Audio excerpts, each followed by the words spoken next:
飲まれてる飲まれてる。半端じゃねえ。ありかこんなの。ほらおめえ。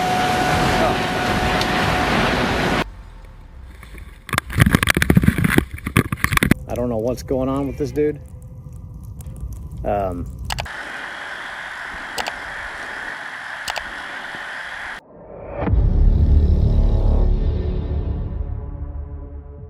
In the wild, isolation is a thin veil that can shatter in an instant.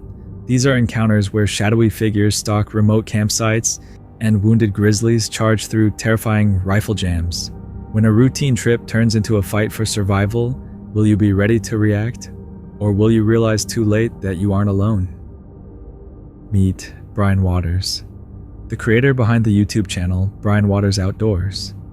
Known for recording solo trips into remote environments, where isolation often reveals more than expected.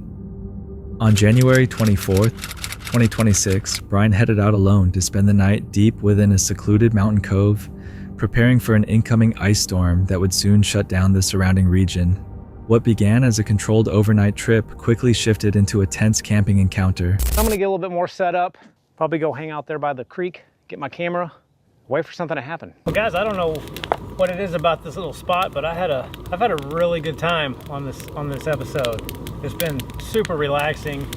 Really, there's no one around me. There's a tent camper 100 yards away. And I think I've just been looking forward to getting back out here in that, so it's just been a good vibe all around. And definitely good drinks.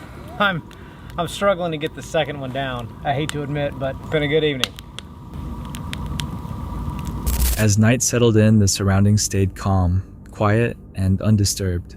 Brian was aware of another camper set up roughly 100 yards away, but it didn't raise concern at first. It felt distant enough to be unimportant, just another presence in an otherwise empty space. Because I'm sitting here trying to enjoy my fire, and out of nowhere, there hasn't been anyone show up all day long. There's this, I'm gonna go ahead and call him a nutbag, probably 100 yards away from me dancing around. Just feels kind of weird. You know, I don't go anywhere without protection, but that's the last, I don't know where he came from. I don't know if he's staying in that tent that's, you know, probably about 100 yards away, but there's definitely something wrong with that dude. Here's well having a good time inside his little mind. I don't know what's going on with this dude. So yeah, I'm probably not going to sleep quite as well as I thought that I was going to tonight, knowing that that's around me. It actually looks like he's walking over this way now.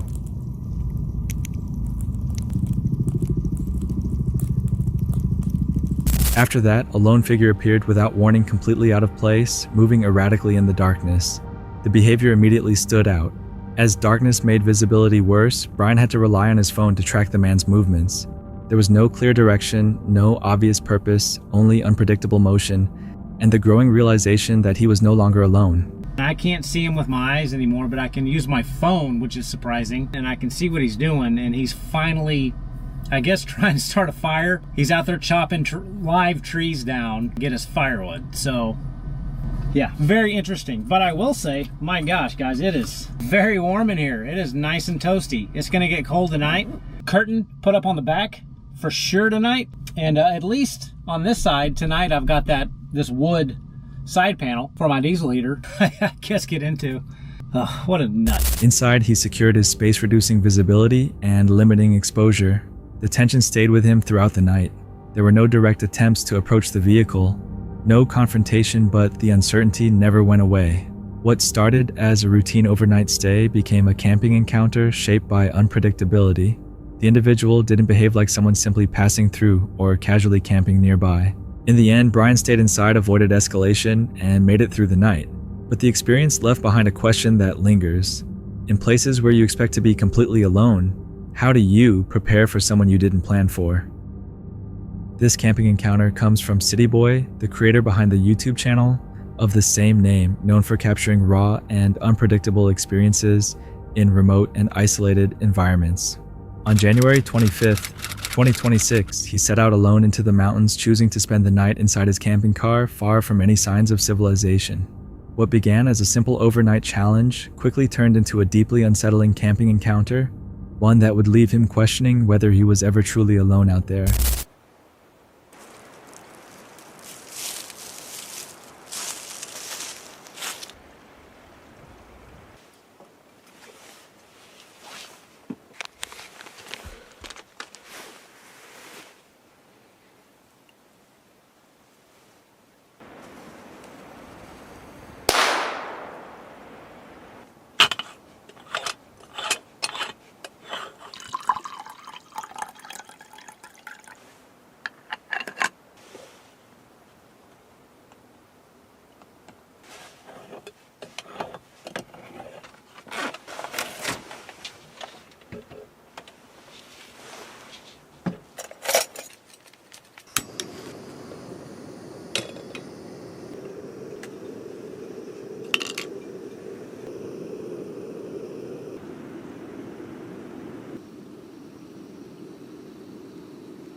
As he arrived, the environment felt eerily still, as if the mountains themselves were holding their breath.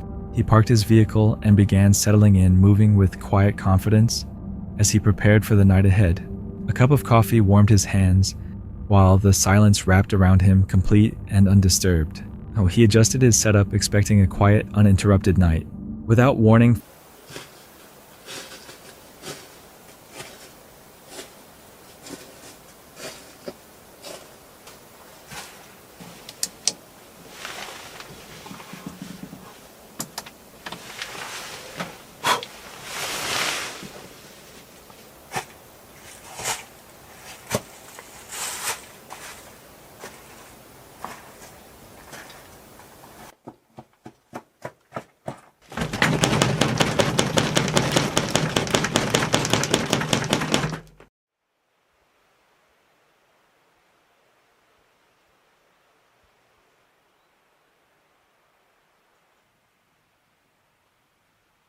footsteps broke through the silence, slow, deliberate, and far too close to ignore. Moments later, a loud, violent bang struck the car, echoing through the mountains. In an instant, the sense of safety disappeared, replaced by tension and uncertainty. He chose not to confront whatever was outside. Instead, he stayed inside the vehicle, completely still. In the end, he avoided escalation and made it through the night. But the experience left a lingering question. In places where you expect to be completely alone, how do you prepare for something you can't see? Maybe it never showed itself for a reason, but in a camping encounter like this, would you stay inside or try to find out what was out there?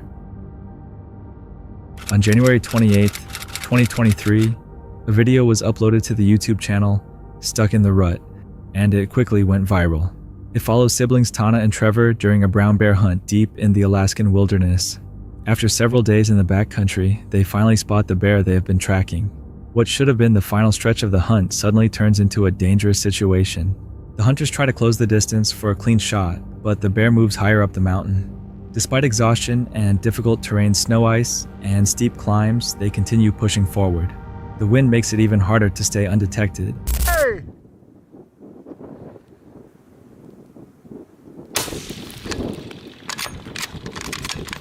Did you hit it? Oh, he's getting up.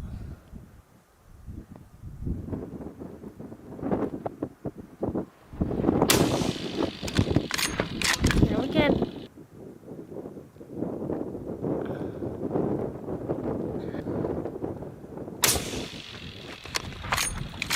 Jeez, go down. Thanks. I think you got him.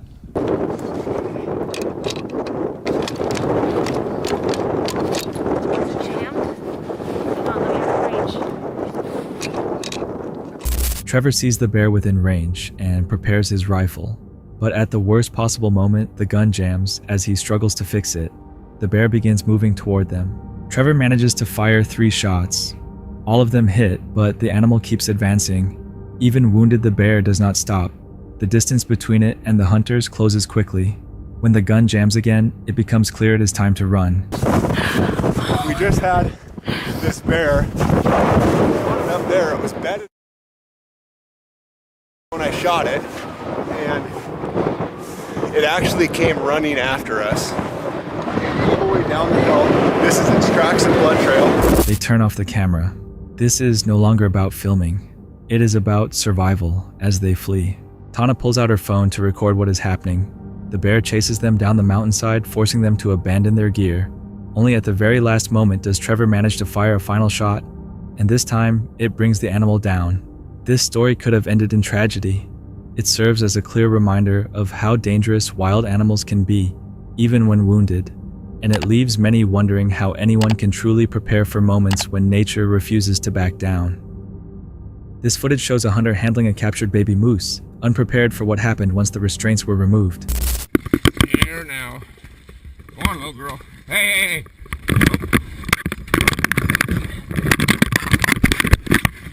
Oh, you're a mean little girl.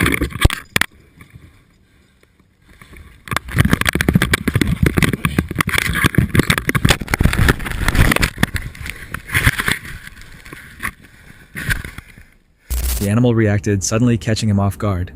Fortunately, no serious injury occurred. Viewers later warned that removing the blindfold too early was a mistake, and if this had been a full-grown moose, the outcome could have been far worse, raising the question of how close this encounter came to turning deadly. They thought they were safe in the tree, until the bear stopped below and looked straight up. In that moment, the hunting encounter had already begun. On May 19th, 2008, YouTuber Justin Burton uploaded a chilling hunting encounter video to the platform. Jason and a friend were out hunting in Alberta, Canada. They were positioned in a tree with their rifles when they suddenly noticed a black bear in the distance. At first, that was nothing unusual for the area, but when the bear begins moving closer, the situation quickly shifts into a tense hunting encounter.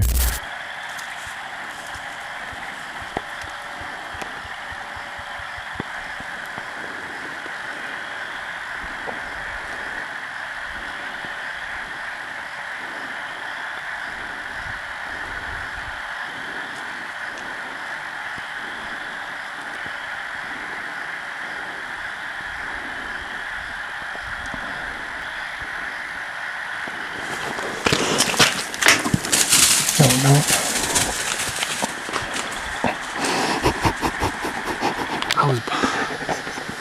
Did you see me? I pulled my gun. I was about to blast him. Did you see him go over and then grab the tree? Yeah. Yeah. Hey, Papa, that was a big bear.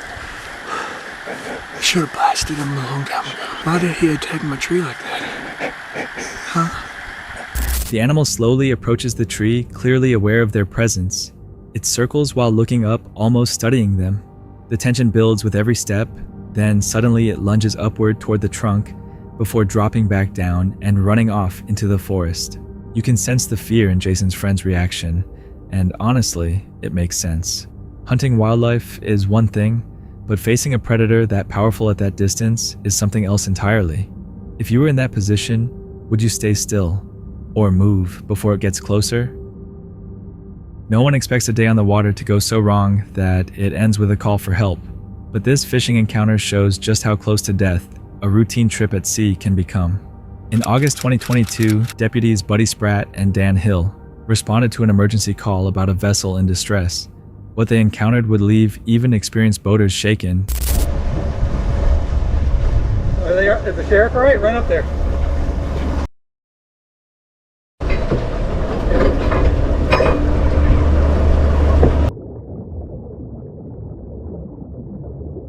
When they arrived, they found a boat completely engulfed in flames, with an unresponsive man still on board.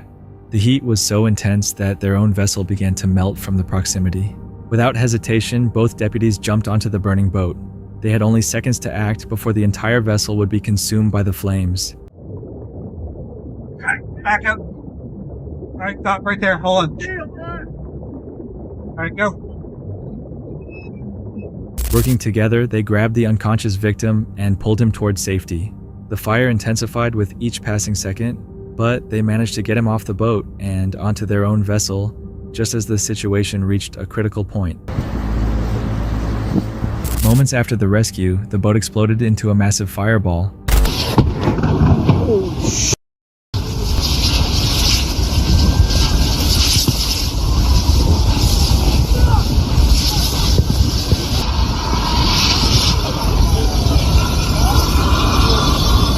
Completely consumed within seconds.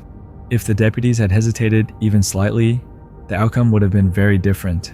The man was rushed to a nearby hospital and survived thanks to their fast response. Despite the explosion and extreme heat, neither deputy was injured, although their vessel showed visible damage from the fire. You might need to pull it this way, get away from that tree, give some slack.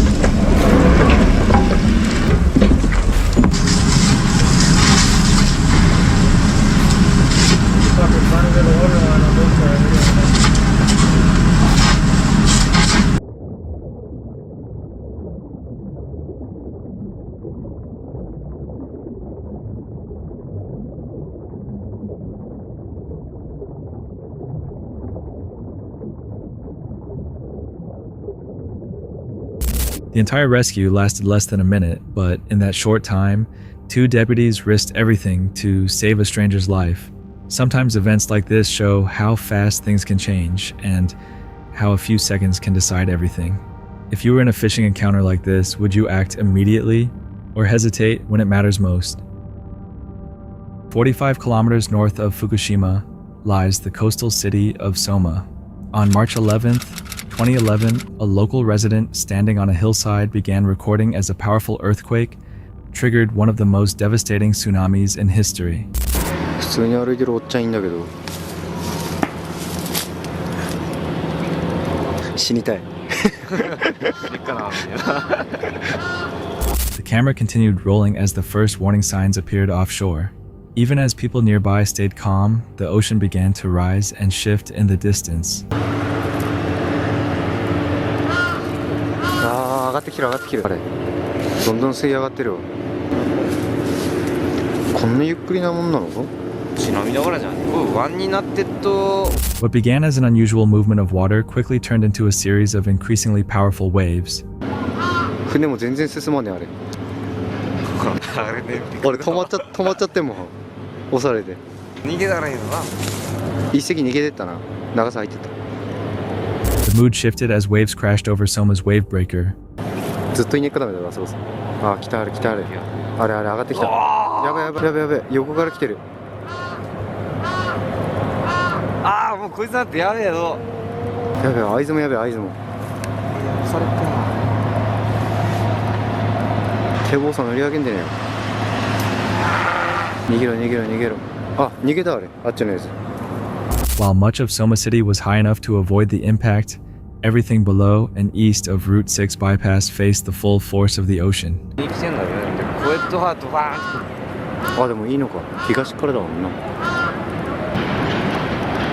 大丈夫か来たぞって言ったやれ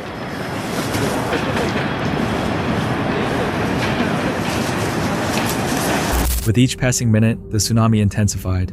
The wall of water rose higher and moved faster, sweeping away buildings that had stood for years in just seconds.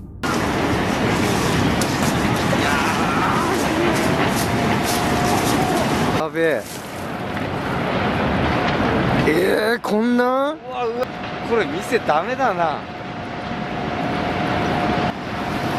いやおめえ下さ降りねえ方がいいんじゃねえの Then, a second much larger wave reached Soma, overwhelming everything in its path.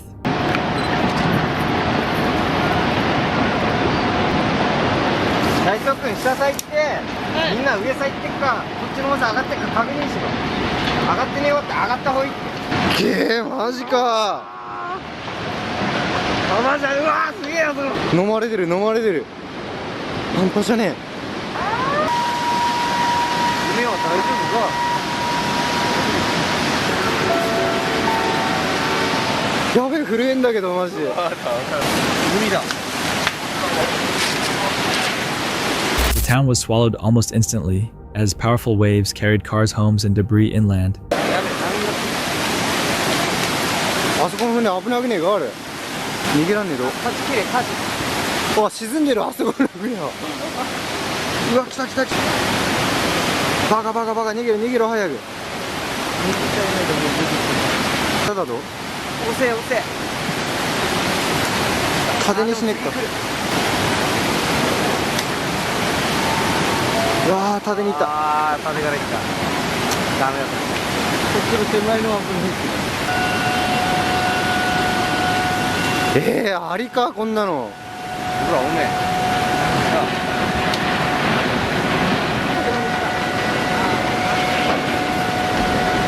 えみんな大丈夫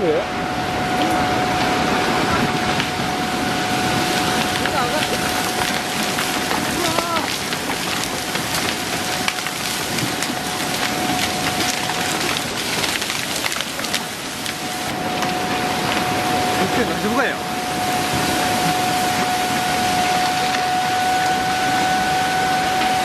turning the entire area into a catastrophic fishing encounter that no one could escape in time. The tsunami pushed 5 kilometers from the shore, only stopping when it reached land high enough to block its path. 最悪だ誰ごと呼ばってんの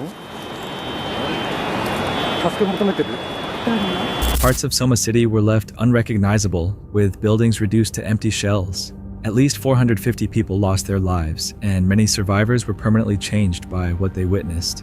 If you were near the water during a fishing encounter like this, would you recognize the danger in time or react only when it was already too late? That's it for tonight. Which moment creep? Drop it in the comments. Have your own story, share it with us, and stay tuned. The next one is even darker.